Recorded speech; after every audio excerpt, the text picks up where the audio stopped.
바이데이인데 가격이 떨어졌어요. 실망하셨나요? 저는 지금 실망하는 것도 그렇다고 아무 근거 없이 너무 기대하는 것도 아직 이르다고 생각합니다. 왜 그런지 오늘 영상에서 같이 보겠습니다. 이번 파이데이에 코어팀이 발표한 게 7가지입니다. 런치패드, 프로토콜 20.2, 이중인증, KYC 검증자 보상, 앱 스튜디오, 크라켄 상장, 유틸리티 챌린지까지. 저는 이걸 하나의 구조로 봤습니다. 여러분, 블록체인 프로젝트들이 왜 대부분 실패했는지 아세요? 각각의 조각은 있는데 연결이 안 됐기 때문이에요. 기술은 있는데 사람이 없고, 사람은 있는데 신원이 없고, 신원은 있는데 쓸 곳이 없고. 오늘 파이데이 발표를 보면서 제가 느낀 건 이겁니다. 파이는 7년 동안 그 조각들을 하나씩 채워왔고, 오늘 그게 처음으로 하나의 그림으로 보이기 시작했습니다. 이게 완성됐다는 건 아니에요. 처음으로 윤곽이 보이기 시작했다는 겁니다. 그 윤곽을 오늘 같이 보겠습니다. 이 채널을 계속 봐오신 분들은 이번 발표가 얼마나 큰 의미인지 이미 느끼고 계실 거예요. 이전 영상들에서 제가 분석했던 것들이 오늘 하나씩 현실로 확인되는 날이니까요. 이번 영상에서 팩트와 제 의견은 반드시 구분해서 말씀드리겠습니다. 이제 같이 뜯어보고 같이 판단하는 시간입니다. 자, 시작할게요.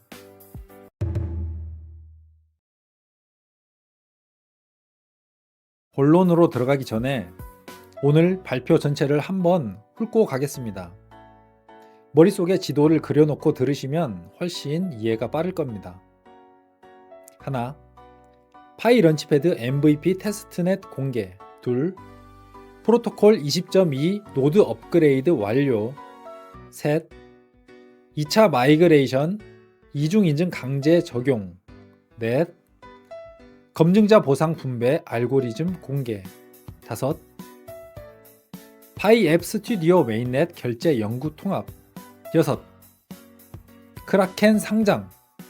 일곱, 파이데이 유틸리티 챌린지. 하루에 이걸 한꺼번에 다 공지했습니다.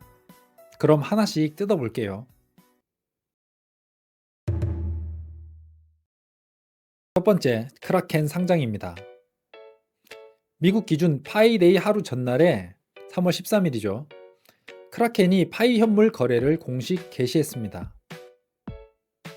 근데 가격이 떨어졌어요. 상장 이전에 많이 올랐죠. 그러다가 24시간도 안 돼서 다시 그대로 다 떨어졌습니다. 파이데이 당일에만 14% 조정을 받았어요. 여기서 아마 많은 분들이 실망하셨을 거예요. 근데 저는 이걸 다르게 봤습니다. 소문에 사고 뉴스에 파는 건 암호화폐 시장에서 가장 고전적인 패턴입니다. 호재를 미리 사놓은 세력이 실제 상장일에 물량을 던지는 거예요. 이건 파이만의 문제가 아닙니다. 성숙한 시장에서 반복되는 가격 발견 과정이에요. 그럼 크라켄 상장이 왜 중요한가? 가격이 아니라 크라켄이 어떤 거래소인지를 한번 봐야 해요. 크라켄은 미국 기반의 규제 준수 거래소예요. 그냥 규제 거래소가 아닙니다. 미국 연방준비제도, 즉 연준의 마스터 계좌를 획득한 거래소예요. 연준 마스터 계좌가 뭔지 잠깐 설명드릴게요. 미국에서 금융기관이 연준에 직접 계좌를 열 수 있는 자격이에요. 쉽게 말하면 미국 금융 시스템의 심장부에 직접 연결된 통로입니다. 지금까지 암호화폐 거래소 중에서 이걸 가진 곳이 없었어요. 크라켄이 그걸 갖고 있다는 건 미국 기관 투자자들이 크라켄을 통해서 파이에 접근할 수 있는 구조가 만들어졌다는 의미예요. 그럼 기관 투자자들이 실제로 파이에 투자할 수 있을까요? 여기서 제 의견을 한번 말씀드려 볼게요. 기관 투자자들이 어떤 자산에 투자하려면 그 기준이 있어요. 크게 두 가지입니다. 투명성 그리고 신원 검증. 투명성 측면에서 보면 이렇게 생각하시면 돼요. 기관 투자자들이 어떤 자산에 투자할 때 가장 먼저 묻는 게 있어요. 이 프로젝트 어디까지 공개돼 있냐? 코드가 공개돼 있냐? 설계 원칙이 문서로 있냐? 그리고 커뮤니티가 그걸 검증을 했냐? 파이는 GitHub에 설계 문서를 올려놓고 전 세계 커뮤니티한테 피드백을 받고 있었습니다. 토큰이 어떻게 발행되고 어떻게 유통되는지도 공식 발표했습니다. 쉽게 말하면 장부를 공개한 거예요. 숨기는 게 없다는 걸 먼저 보여준 거죠. 그 시기가 공교롭게도 크라켄 상장 직전부터 이루어졌습니다. 신원 검증 측면에서 파이는 1770만 명의 KYC 완료 네트워크를 갖고 있습니다. 기관 투자자 입장에서 이건 단순한 숫자가 아닙니다. 봇이 없는 실제 인간 네트워크라는 증거예요. 지금 이 시점에서 명확히 말씀드릴게요. 기관 자본은 아직 전혀 들어오지 않았습니다. 이게 팩트입니다.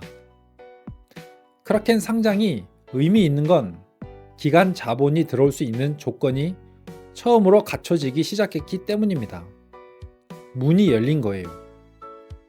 블랙록 같은 세계 최대 자산 운용사들이 검증된 디지털 자산을 찾을 때 파이가 그 리스트에 올라가는 세상. 아직은 현실이 아닙니다. 하지만 이번 크라켄 상장은 그 방향으로 가는 첫 번째 문이 열린 사건으로 저는 그렇게 판단했습니다. 두 번째, 프로토콜 버전 20.2입니다. 공지에서 정확히 발표된 적은 없지만 현재 버전 20.4가 적용된 분들도 많다고 그렇게 알고 있습니다. 이 부분은 기술적인 내용이라 저도 처음엔 그냥 넘기려고 했습니다. 근데 뜯어보니까 이번 발표된 것들 중에서 가장 조용하지만 가장 근본적인 변화예요. 3월 13일 코어팀이 전 세계 노드 운영자들에게 반드시 업그레이드 하라고 강조했습니다. 그만큼 중요한 업그레이드였다는 거예요. 뭐가 바뀐 건지 쉽게 설명드릴게요. 버전 19까지의 파이 블록체인은 토큰을 주고받는 건 됐습니다. 근데 그게 전부였어요. 조건을 걸 수가 없었죠. 예를 들어 A가 B에게 파일을 보내되 C가 확인했을 때만 전송되라. 이런 복잡한 계약을 코드로 구현할 수가 없었던 겁니다. 프로토콜 버전 20부터 그걸 가능하게 만들었습니다. 스마트 컨트랙트예요.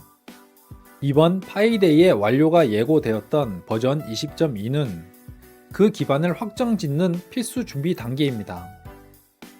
스마트 컨트랙트의 완전한 구현은 올해 2분기 목표인 버전 23에서 완성됩니다. 지금은 그 출발선에 선 거예요. 스마트 컨트랙트가 생기면 뭐가 달라지냐? 아까 제가 얘기했던 것들이 실제로 작동될 수 있습니다. 런치패드에서 팀이 돈을 못 가져가게 막는 구조, 앱 스튜디오에서 실제 결제가 이루어지는 구조, KYC 완료된 지갑 간에만 거래가 되는 프로그래머블 컴플라이언스, 이 모든 게 스마트 컨트랙트 없이는 불가능해요. 기술적으로 한 가지만 더 말씀드릴게요. 파이는 스텔라 합의 프로토콜을 기반으로 합니다. 스텔라가 소로반이라는 스마트 컨트랙트 환경을 개발했는데 파이가 스텔라 기반이라 이 업그레이드를 그대로 적용받는 구조예요. 러스트라는 프로그래밍 언어를 쓰는데 이더리움 솔리디티에서 자주 발생하는 재진입 공격 같은 취약점을 구조적으로 차단합니다. 프로토콜 버전 20.2는 파이가 단순한 송금 블록체인에서 실제 금융 계약이 돌아가는 플랫폼으로 넘어가는 기술적 전환점이에요. 눈에 잘 안 띄는 변화지만 오늘 발표된 것들 중에서는 가장 많은 것들을 가능하게 만드는 기반이에요. 앞으로 나올 파트들을 들으시면서 이 프로토콜 20.2가 계속 연결된다는 걸 아마 느끼실 겁니다. 이게 현실이 되면 어떤 세상이 올까요? 파이 브라우저 안에서 부동산 계약이 체결되고 보험 조건이 자동으로 실행되고 KYC 완료된 지갑끼리만 실물 자산을 거래하는 세상. 아직은 먼 이야기예요. 하지만 그 세상을 만들기 위한 기술적 토대가 이번에 깔렸습니다. 세 번째, 런치패드입니다. 이전 영상에서 제가 이미 깊이 다뤘어요. 오늘은 그때 분석한 게 실제로 어떻게 구현됐는지 확인하는 시간으로 짧게 짚고 넘어갈게요. 당시에 제가 GitHub 문서를 뜯어보면서 이렇게 말씀드렸죠.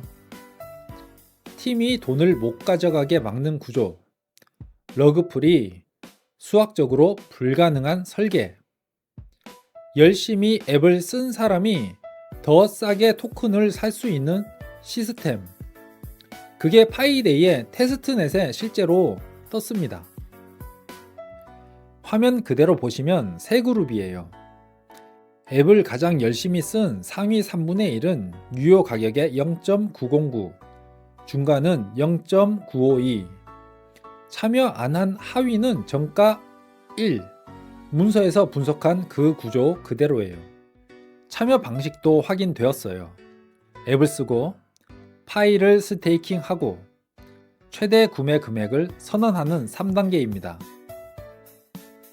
여기서 중요한 것 하나, 스테이킹한 파이는 소비되지가 않아요. 30일 후에 전액 다시 돌아옵니다. 내가 받을 수 있는 토큰의 배분 비율만 결정하는 거예요. 코어팀이 IRRA라는 이름으로 직접 첫 번째 테스트 프로젝트를 올렸어요. 외부 프로젝트가 아닙니다.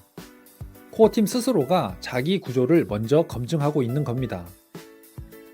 그리고 반드시 알고 계셔야 할 것, 지금은 테스트넷입니다. 현재 거래되는 토큰은 메인넷에 출시되지 않는 테스트 토큰이에요. 구조를 검증하는 단계입니다. 그리고 한 가지 더 말씀드릴게요. 지금 테스트넷에 올라온 건 설계 1 구조입니다. 이전 영상에서 설계 1과 설계 2를 둘 다 분석했는데 단순한 구조를 먼저 검증하는 순서로 읽힙니다. 화면에 Subject to Change 이렇게 명시되어 있어요. 코어팀의 공식 발언은 아직 없지만 설계 2가 이후에 반영될 가능성은 열려 있다고 그렇게 봅니다. 이건 제 개인적 해석입니다.